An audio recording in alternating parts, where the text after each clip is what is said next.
The Outlander Sport comes with a 2-liter 4-cylinder engine that produces 148 horsepower.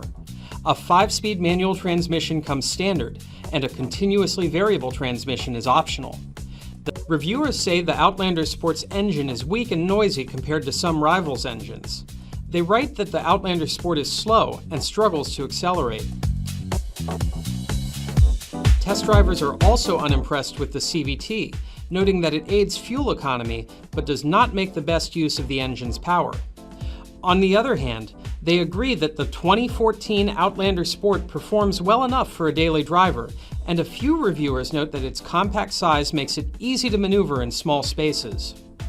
Some test drivers do note, though, that it isn't particularly agile when cornering at higher speeds.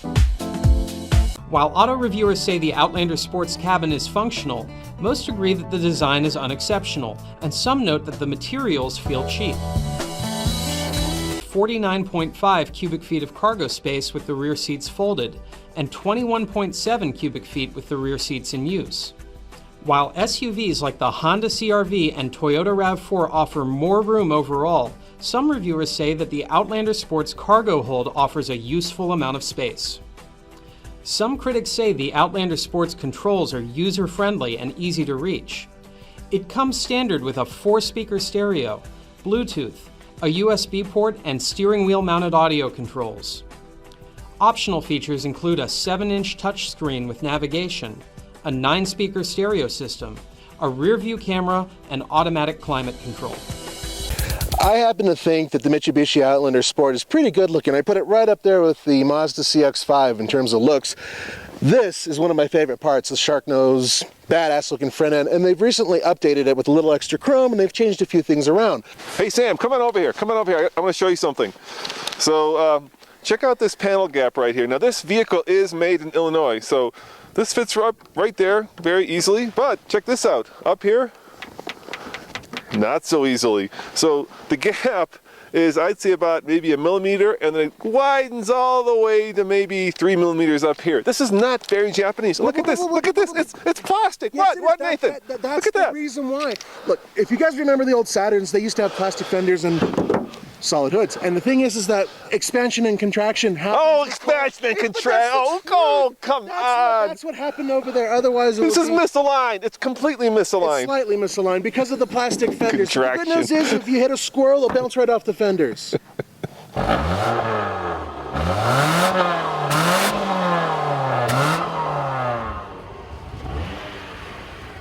You know what? This thing's got a nice little growl to it. It's not exactly what I'd call fierce, but it's okay. Yeah, I agree with you, Nathan. It sounds smooth. Yeah. Yeah, it's good. Yeah, it's good. Not bad, not bad. It's peppy.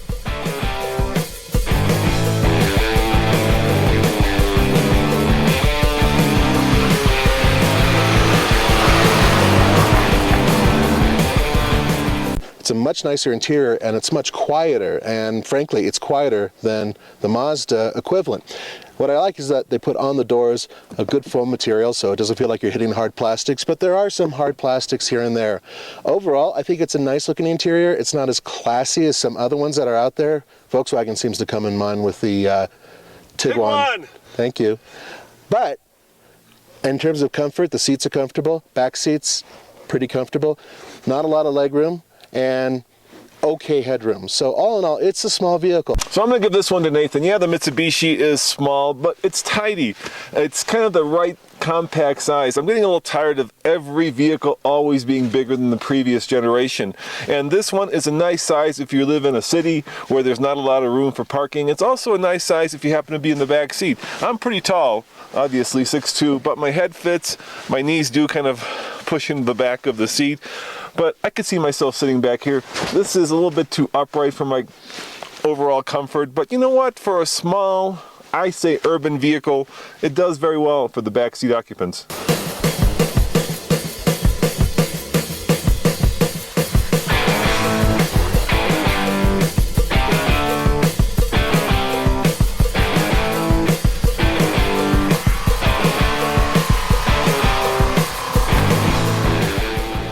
Here it is, the 2015 Mitsubishi Outlander Sport, and as you see, one of the changes that they did with the SC trim level is what you have now. they made the LED lights standard now.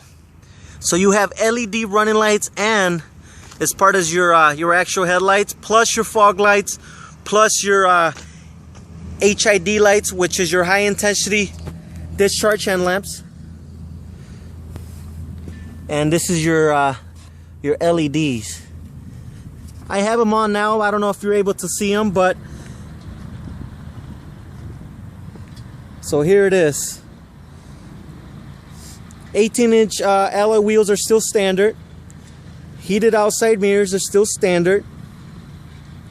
This one here has the touring package, which is going to give you everything that you want.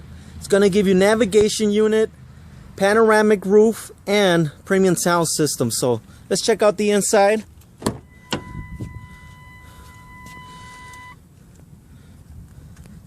Leather seats, 2015's model. Also is going to add the power driver seat with this premium package, touring package.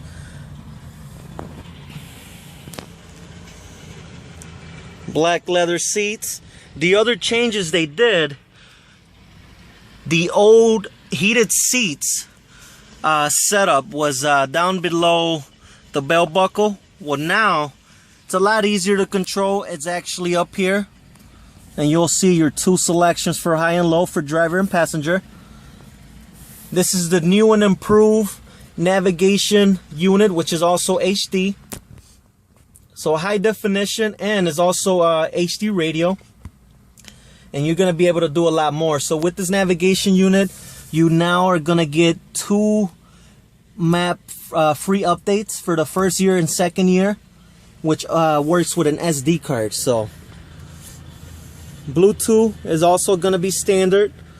Your hands-free link system, and the voice command settings for this navigation unit, it's a little bit different, which is actually a lot easier, and it's also 3D mapping. So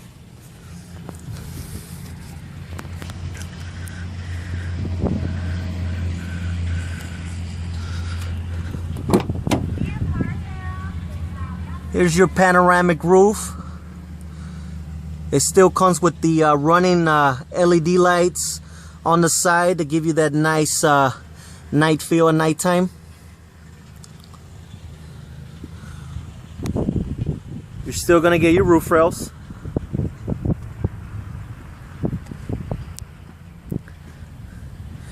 You're also gonna get your backup camera, which is gonna display right on the 7-inch display unit of the navigation. This is your 10-inch subwoofer by Rockford Fosgate, 710 watts.